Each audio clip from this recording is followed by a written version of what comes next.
Workers, helpers, anganwadi కార్మికులు సమ్మెలోకి దిగిన విషయం, అలాగే ఆ నేపథ్యంలో ప్రభుత్వం వైపు నుంచి మేము ఒకసారి చర్చలు జరపడం, అంతకుముందు సిఎస్ గారి స్థాయిలో అధికారుల స్థాయిలో చర్చలు, తర్వాత గ్రూప్ ఆఫ్ మినిస్టర్స్ వాళ్ళ దగ్గర చర్చలు జరగడం, అందులో చాలా వరకు అంగీకరించి అమల్లోకి వచ్చి ఒక్క వేజెస్ దగ్గరకు సంబంధించినంత వరకు మాకు సమ్మతం కాదంటూ సమ్మెను కంటిన్యూ చేయడం అందరికి తెలిసింది. దానికి సంబంధించే మొన్న జీవో ఎస్మా తీసుకురావడం, ఎసెన్షియల్ సర్వీసెస్ వాటిని మెయింటైన్ చేయడానికి అవసరమైన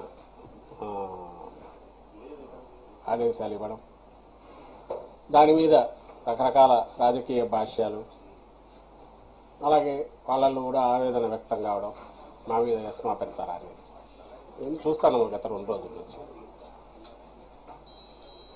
ఈ నేపథ్యంలో ఈరోజు కొన్ని ఆడియో మెసేజ్లు కూడా వాళ్ళ గ్రూప్స్లో సర్క్యులేట్ అవుతున్నాయి చూసాం. ఎవరైతే చర్చలకు ఆ రోజు వచ్చారో నాయకులు, అంగన్వాడీ వర్కర్స్ నాయకులు మాతో చర్చలు జరిపారు, వాళ్ళు ఆడియో మెసేజెస్ ఉంటే విన్నాం. అందులో ప్రధానంగా నాకు కనిపించింది రాజకీయ కోణం ఎక్కువ కనిపించింది. ఈ నాయకులు, అంగన్వాడీ వర్కర్స్ నాయకులు వాళ్ళు రాజకీయం చేస్తున్నారని అనట్లేదు, కానీ వెనక ఉండి నడుపుతున్న వారు కానీ, ఏ యూనియన్లు అయితే ఏ పార్టీలకైతే అనుబంధం ఉన్నాయో ఆ పార్టీలు కానీ అవి అయితే రాజకీయపరమైన అజెండాతోనే చేస్తున్నాయనేది ముందు నుంచి తెలిసినప్పటికీ ఈరోజు వీళ్ళ మెసేజ్లో అది బహిర్గతమైంది.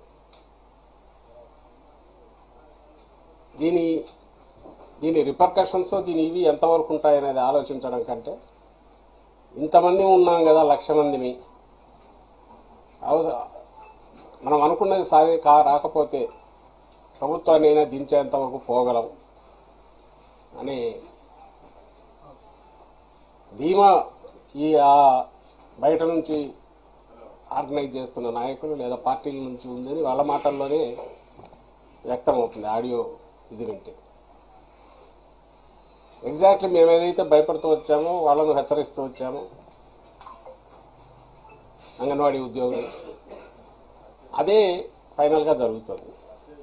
నేను చెప్పదలుచుకున్నది ఒకటే, మేము అంతకుముందు అడ్రస్ చేసిన ఏవైతే సాల్వ్ కాగలిగినవన్నీ చేసుకుంటూ వచ్చాము, ఏదైతే ఇమ్మీడియట్ ఈ టర్మ్లోనే ఇప్పుడు చేయడం కుదరదు కాబట్టి తర్వాత భవిష్యత్తులో దాని గురించి, ఇది ఎన్నికల సమయం, ఎన్నికలు వస్తున్నాయి, అయిపోయాక తర్వాత మాట్లాడదాం, దాని గురించి ఏదైనా సానుకూలంగా చేయడానికి వస్తుంది, యాజ్ ఆఫ్ నౌ అయితే చేయలేమని చెప్పారు. అది ఏదో బెదిరించడానికో, వాళ్ళు ఎట్లయితే సమ్మె అనేది బెదిరించడానికి మేము చేయట్లేదు అంటున్నారో నిజంగా చేయట్లేదు కూడా అని ఇన్నాళ్ళు అనుకున్నాం, కానీ ఇప్పుడు చూస్తే అది కనిపిస్తుంది. అలాగే ఇటు ప్రభుత్వం వైపు నుంచి కూడా ఉన్న పరిస్థితిలో ఇంతకంటే ఇప్పుడు పెంచడం కుదరదు, నెక్స్ట్ ఖచ్చితంగా వచ్చే సంవత్సరం దాన్ని తప్పకుండా ఆలోచిస్తాం ఉన్నప్పుడు అందులో కూడా అంత నిజాయితీ ఉంది. వాళ్ళ డిమాండ్లో ఎట్లయితే నిజాయితీ ఉందో, లేదా వాళ్ళు రాజకీయాలకు అతీతంగా తమ సమస్యను ప్రభుత్వానికి విన్నవించుకున్నారో, ఇటు ప్రభుత్వం వైపు నుంచి కూడా అదే నిజాయితీతో చెప్పారు. అది మేము రాజకీయం కోణంలో అది జరగకుండా చేయడం కోసం భ్రమలో పెట్టడానికి ఏదైనా మాట్లాడి ఉంటే డిఫరెంట్, కానీ ఆ రోజుకు ఈ రోజుకు అదే స్టాండ్. ఆ రోజు కూడా ఇదే చెప్పాం, ఇట్లా సమ్మె చేస్తూ ఎంతకాలం అని ఇది ఉంటారు ఒకటి. రెండవది, ఇంకో పక్క దీని మీద, ఈ ప్రోగ్రాం మీద, అంగన్వాడీ ప్రోగ్రాం మీద లక్షలాది మంది పిల్లలు, బాలింతలు, గర్భిణులు, మహిళలు డిపెండ్ అయి ఉన్నారు, కుటుంబాలు డిపెండ్ అయి ఉన్నాయి. వాళ్ళకిచ్చే ఫుడ్ కానీ, రేషన్ కానీ, రెగ్యులర్ సప్లైస్ కావాలి. మళ్ళీ మంత్ వచ్చింది, అది మొదలవుతుంది, దానికి అవసరమైన ఏర్పాట్లు జరగాలి. అంటే ఎక్కడో ఒక పాయింట్ దగ్గర గవర్నమెంట్